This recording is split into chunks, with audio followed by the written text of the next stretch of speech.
Welcome to the Business SOS podcast. This is Rich Sierra, President of the Florida Small Business Legal Center.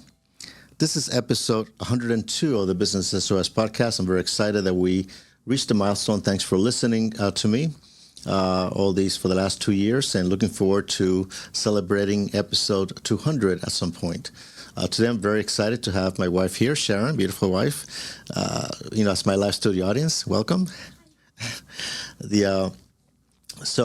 Today we're going to talk about top 10 mistakes business owners make when starting a partnership. And if you have listened to me for the last 2 years, you know that I did a similar episode before. In fact, the topic is the same. However, I'm going to revisit the topic simply because it is happening very often that I'm seeing a number of partnership dispute cases that have with the same type of problems. So I want to revisit some of these topics and add some additional comments as well. But it is a good review. If you have listened to it, this happened, it was episode 72 when I did a similar episode. But I'm going to change it a little bit and talk a little bit more about the mistakes that you should avoid, and they're common themes. And I'm talking about this again because it's happening very often. And it's worth repeating simply because by avoiding some of these mistakes, you can save hundreds of thousands of dollars.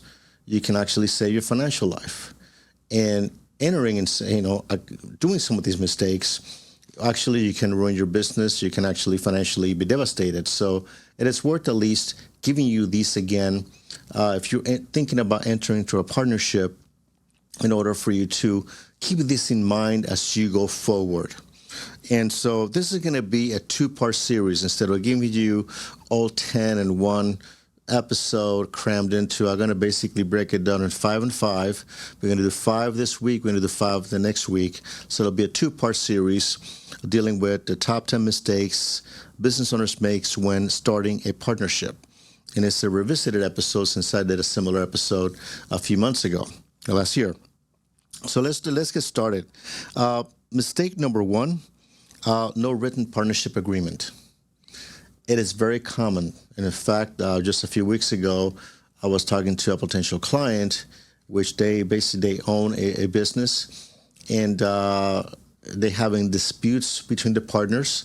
And my first question is, do you have bylaws if it's a corporation? Do you have an operating agreement if it's an LLC? And the answer is no. We just, we're family members, so we didn't think we need one. So that is very common, believe it or not. And people say, I will never enter into a partnership without an agreement. It happens. People feel comfortable with each other. People are familiar with each other.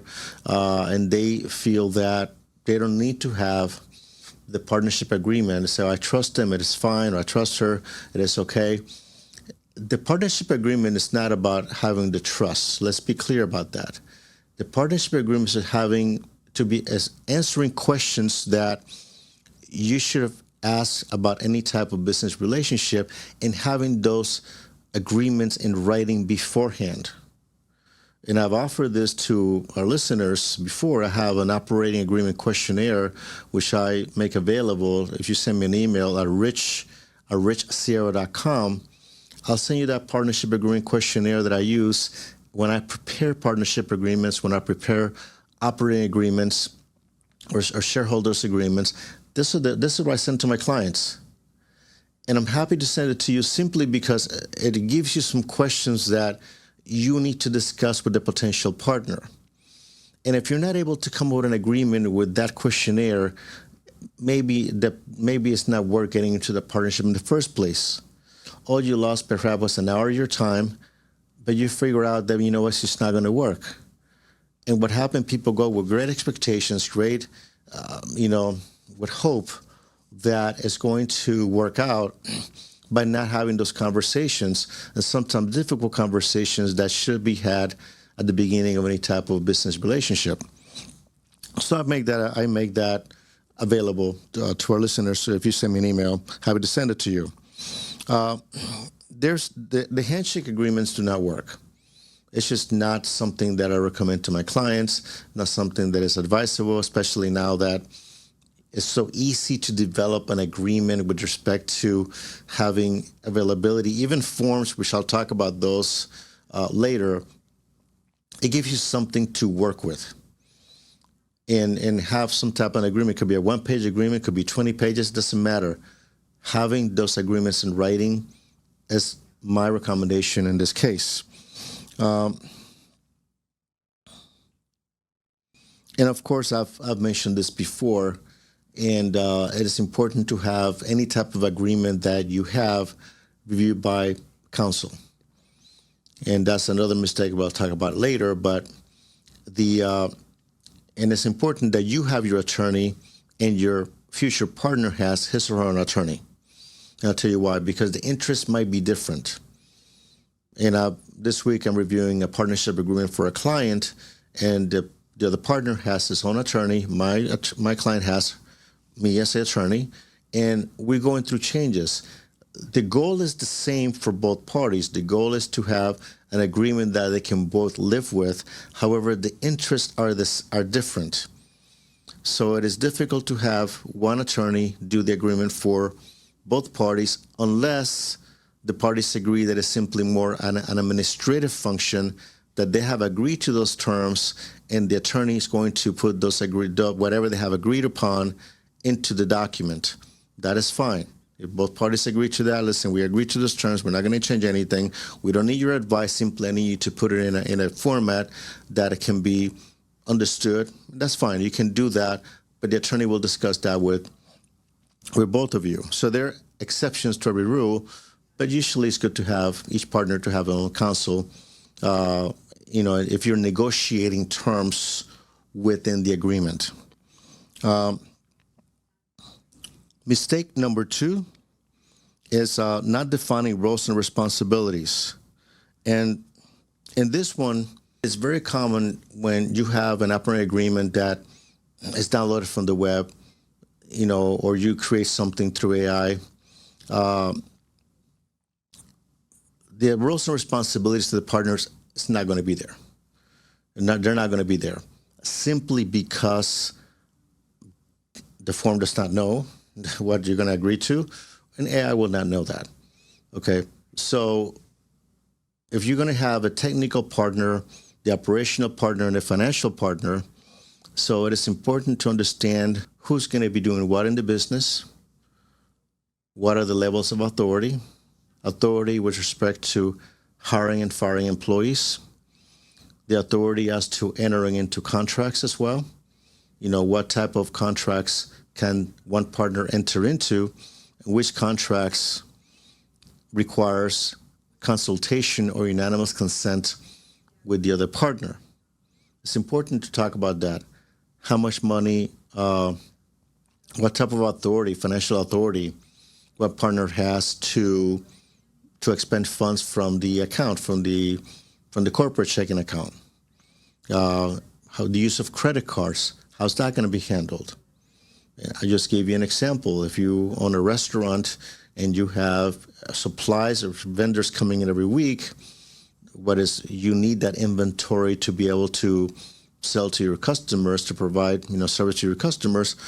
That is very routine, and most likely that will not require unanimous consent. If there's something that already you have discussed, listen, we have expenditures of, say, $5,000 a week for inventory between beverages, food, cleaning vendors, etc.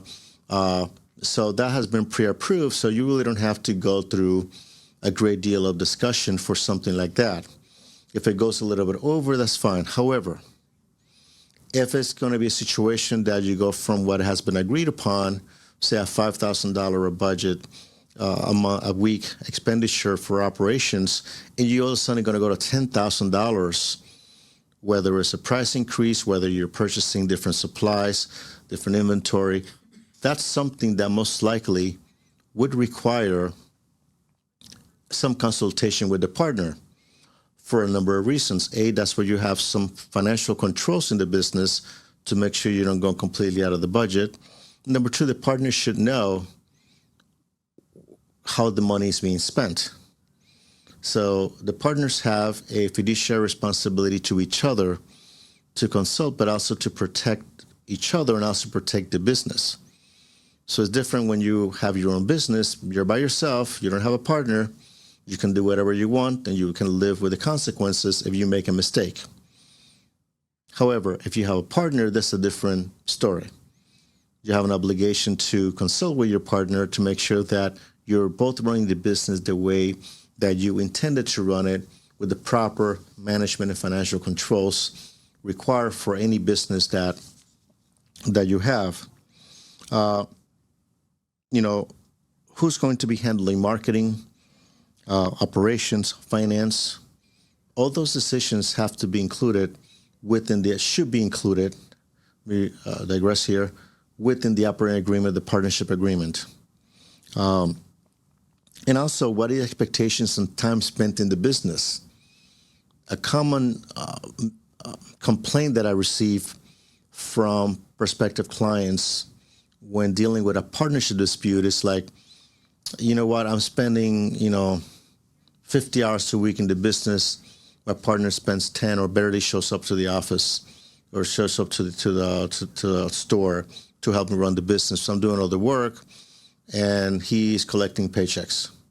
Okay, it's very common that I receive that complaint. Then we get a demand letter out, then I hear a different story on that. So it is important to establish right from the very beginning, what are the expectations about how much time you're going to spend in that business?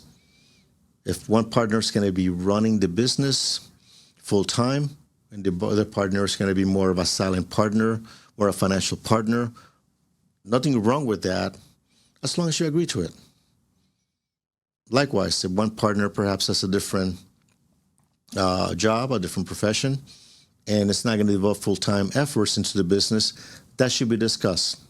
But those are the conversations that you need to have right at the very beginning to avoid problems. And if it's something that, as you go into the questions, you do not agree with, and they're irreconcilable, that you can never come up with a compromise, then maybe the partnership was not worth pursuing in the first place. You spent an hour discussing it. It sounded good at the very beginning. But then at the end, you decided, you know what, it might not be worth it for us to pursue it. And that's fine. There's nothing wrong with walking away from a deal that it might not be worth it to you. You don't have to pursue it. And not everything is 50-50, because perhaps somebody with the financial resources said, I'm willing to put the financials, but I don't want to work the business. That is fine. When you're talking about partnership agreements, you have a clean slate. You have a white canvas. And you can develop or design the working structure the way you want it. So there's nothing wrong with it, but you have to talk about it. The mistakes that I see is that people do not have those conversations. They don't talk about them. They just go in, let's be partners, let's get into a lease, let's put personal guarantees, we'll figure out the rest later. The rest later is you're going to end up in an attorney's office because somebody's going to get sued, or you're not going to be able to make the lease. And that happens all the time. So just think about clearly before you enter into the agreements.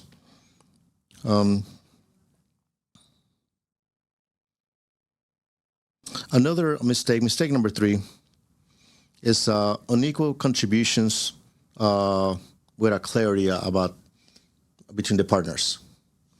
And what do I mean about that? Sometimes you have a partners that want to go into business, and one is going to be the financial partner, and it's going to say, I'm going to fund the business, I'm going to give you the startup funds, and but you're going to put sweat equity. Perhaps you're the technical partner, the one that has the know-how on how to run that business. And I'm being very generic here in terms of my explanation, and because then I can apply to any business. And what I've seen deals happen is that they said you will earn, say, 10% shares, say, for 5 years on sweat equity. And they come up with some type of structure that said, I'll be owning 100%, but every year you're going to get a percentage of the company because you're putting all the work, but I'm putting all the money. Again, nothing technically wrong with it, but it's really difficult to enforce. When you have a situation where there's equity that's going to be earned over time through quote unquote sweat equity, and the sweat equity is not defined in the contract. What does that mean? Does that mean that the technical partner who is going to be earning the shares or the equity in the company does have to work full time? Does that work part time? Is there a certain amount of equity already established at the very beginning by the very nature of entering to the partnership agreement, or is that something that's going to be earned? And how's that going to be earned? How that's going to be transferred, and from whom? Does it mean that the financial partner will have 100% and then 10% is transferred every year? There are a lot of questions here that in a situation like that, they have to be asked. And the advice that I will give you here is to certainly consult an attorney if you're faced with a situation like that in which equity is going to be earned over time and it's not clearly defined in the partnership agreement. What happens often is this, and I've seen that situation. Usually happens much later, say a year later into the partnership. I get an email or a call. I got into this partnership agreement with this individual. We started the business together. Again, no partnership agreement. He promised me that I was going to be a partner after the first year working the business. Now he doesn't want to give me the shares. What do I do? So my first question, as you probably know, is do you have a partnership agreement? 9 out of 10 times the answer is no. No, I have a couple of text messages and emails. Okay, it's something, it's not the ideal, it's not really my preference to try to piece together a partnership agreement based on emails and text messages. However, we try to do the best we can, but it's not the ideal situation. So in a case like that, then it becomes very difficult to establish, hey, was the person a partner in the first place, person an employee? And so it makes it very difficult to enforce that agreement. Then it makes matters worse is that, I said, well, do you get paid during that time? No, I had a different job, or I got paid very little. So you had the financial partner here who has the resources, promise this other partner equity, say 50% equity after the first year, paid him very little money, and then this partner that was kicked out of the company, because usually that's the time that people call me when they get kicked out of the company after they do their work, then has to try to enforce an agreement that does not exist in writing, but exists somewhat verbally or through a series of text messages. Then to make matters worse, this individual who is the equity partner doesn't have the resources to enforce that verbal agreement. So that individual is in a really bad position. Because if you heard me before, litigation is about all the resources. So whoever has the greater resources has a greater likelihood to win the case if it goes to litigation or even pre-litigation. Simply because it will cost you money to get an attorney. It will cost the equity partner that did not receive the equity funds to get a demand letter out. If you go to mediation, it's going to cost money. And if you decide to go to litigation, it'll be a lot more money then. And we'll have a different podcast about the cost of litigation. So it is important that if you're in a situation that you're offered equity over time, my advice is to seek advice from an attorney that is your attorney, not both attorneys for both of you, and have that attorney help you, guide you through the process and how that can be structured. And in this particular case, I recommend it's not something that you do yourself. I recommend that not to use the other partner's attorney, because usually say, I have a lawyer, don't worry. He'll prepare the documents, I'll send them to you, save the money, you don't need a lawyer for this. I heard that before as well, okay? And it is the worst advice possible. Do not use the other side's attorney. Get your own, especially if you're in a situation of you're in an inferior position, and I say that with respect, simply because you don't have the leverage, the financial leverage to defend yourself if you have to. So you will spend money on an attorney in the front end to protect yourself, and even if you decide not to pursue the deal, it was money well spent. So in a case like that, my only advice to you is to get an attorney. Do not go into deals like that without an attorney, or any of these deals without an attorney, simply because there are significant consequences. You're making not a lifetime decision, you're making a significant business commitment that is going to take a few years. So that's worth, you got to decide how much is that worth to me. So it is an important decision to make, and it's a decision that is worth spending money for legal advice to make sure that you're properly protected.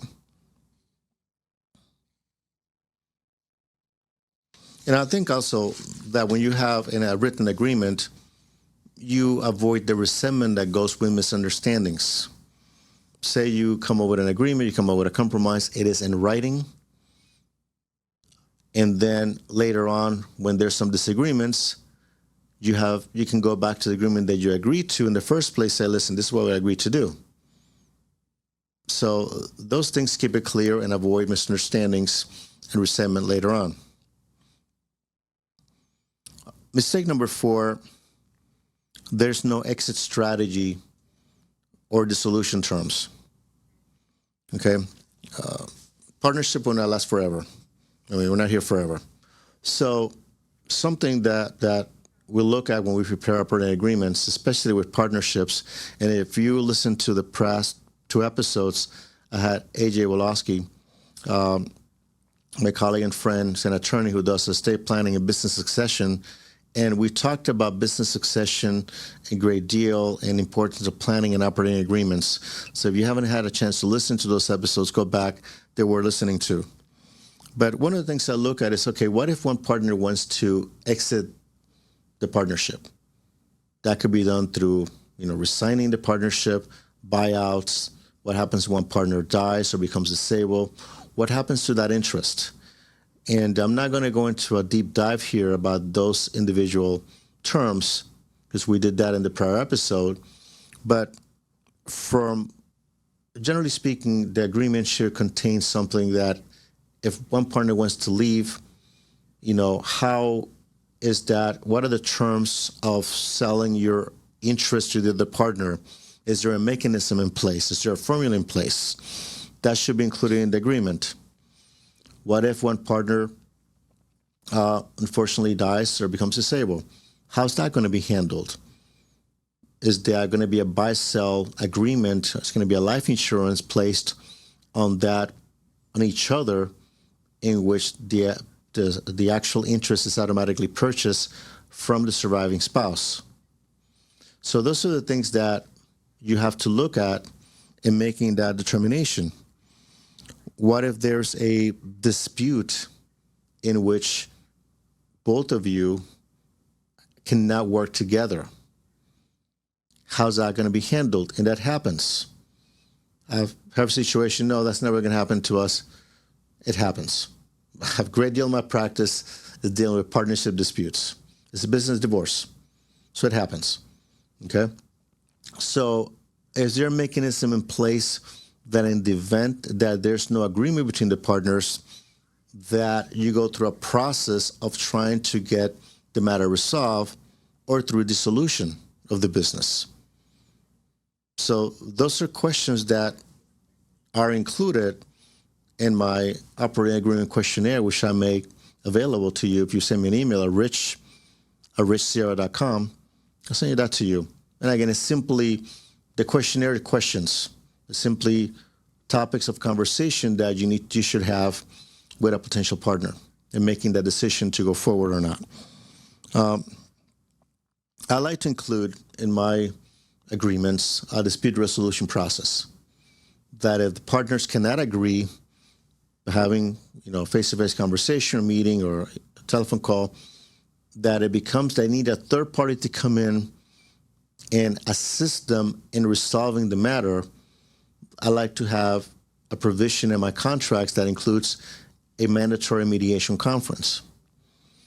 And mediation, I mentioned this before, is a third party comes in that is neutral, could be a retired judge or an attorney who practices in the mediation field, that is neutral and is not there to make a decision on your dispute, but it's help you, guide you through the process and try to find a compromise and how to get it resolved. I'm a big proponent of mediation. It's definitely money well spent. And there's also other, say you don't resolve a mediation, there are a number of options you have, which we will talk about that at a later episode, is the arbitration or going straight to court.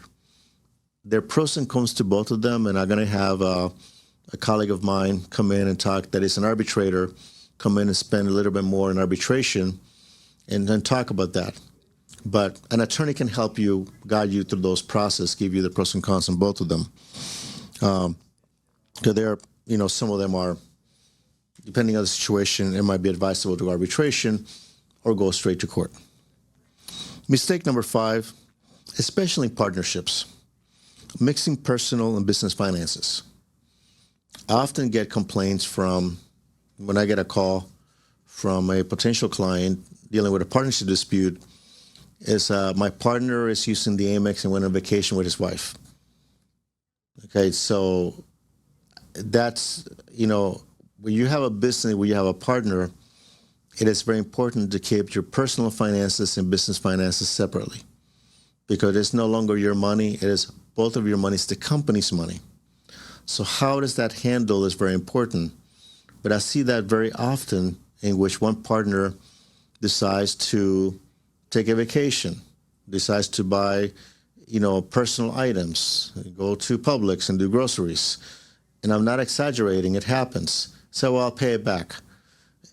It just does not become a good business practice, and it's a source for resentment when one partner is utilizing the company's funds for personal expenses. So it is important to have those guidelines there. And I'm not talking about, going to Amazon, buying some supplies for the company and getting reimbursed. That's a different story. Talking about pure personal expenses, it's not something that I would recommend, of course, and your accountant will not recommend as well. Applying for business credit without the other partner's consent is extremely important to talk about those who can apply for credit and when. What happens, one partner can apply for the business credit card, apply for credit lines, begin to use it, and then the business debt goes higher. And sometimes those credit cards show up in the credit report. So there's some conversation that need to be had here about when to apply for business credit, when you cannot. And that's something that, in my opinion, should require unanimous consent if you're going to take a business credit line for your business, and when and how it can be used. And also, you can have an issue with the IRS if you begin to use business and personal expenses with the business account. But I'll leave that for a CPA, which I'll probably bring one here to talk about that as well. So just to recap some of the mistakes that I mentioned here this morning. Mistake number 1, no written partnership agreement. Mistake number 2, not defining roles and responsibilities. Mistake number 3, unequal contributions without clarity as to why those contributions are not equal. And that goes also into the percentage of ownership of the company, whether it's 50-50, 65-35, whatever the case may be. Mistake number 4, no exit strategy or dissolution terms. Mistake number 5, mixing personal and business finances. So I want to thank you very much for listening this morning, or this afternoon or evening, wherever you listen to the show. I record in the morning, so that's why I'm mentioning that. If you have any questions about any of the topics that we mentioned this morning or talked today, you can send me an email at richsierra.com. If you want to learn more about our legal services, my website is floridasmallbusinesslegalcenter.com. If you want to give us a call, my number is 866-842-5202. Remember my book, Business SOS, 8 Common Legal Mistakes Business Owners Make and How to Avoid Them. It's available on Amazon, Barnes & Noble. You can ask for your local bookstores as well. If you like the show, appreciate a 5-star review. Give it a 5-star review and also write a review as well. If you like to watch this podcast on video, we have a YouTube channel. It's youtube.com/@RichardSierra. Until next week, this is Rich Sierra. Remember that my goal is to help you succeed.